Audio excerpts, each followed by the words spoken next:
Hi friends, ఇలా తమలపాకు పచ్చడి నూరుతున్నా. తమలపాకులు, టమాటాలు, పచ్చిమిరపకాయలు, ఎల్లిగడ్డ, చింతపండు ఇప్పుడు పోసుకేస్తా. చూస్తా. నూనె పోసిన, జీలకర్ర, మెంతులు వేస్తున్నా.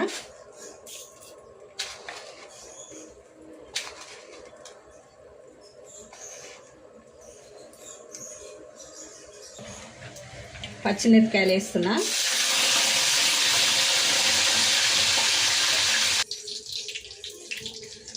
టమాటాలు వేస్తున్నా.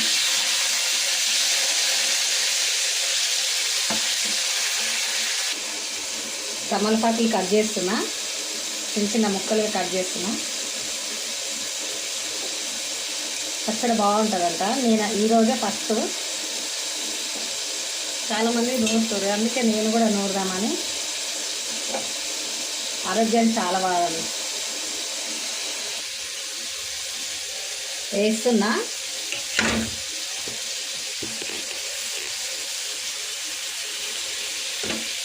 తమలపాకులు వేస్తున్నా, కట్ చేసిన చిన్న చిన్న ముక్కలుగా.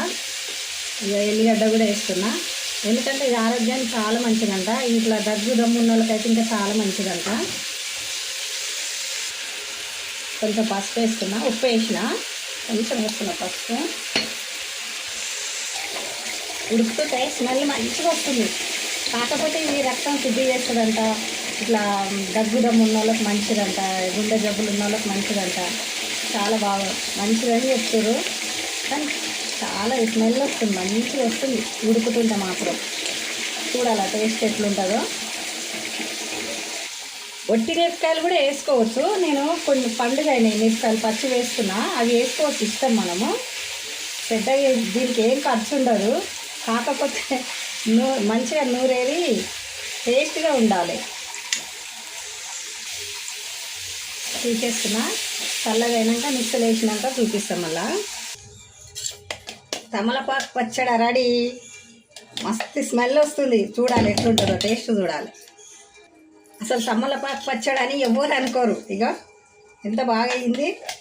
అసలు ఇట్లా అవుతుంది అనుకోలే నేను. చాలా మంచిదంటే నూరినా నేను, చూద్దాం ఎట్లుంటుందని. కానీ మస్తు టేస్ట్ అయింది.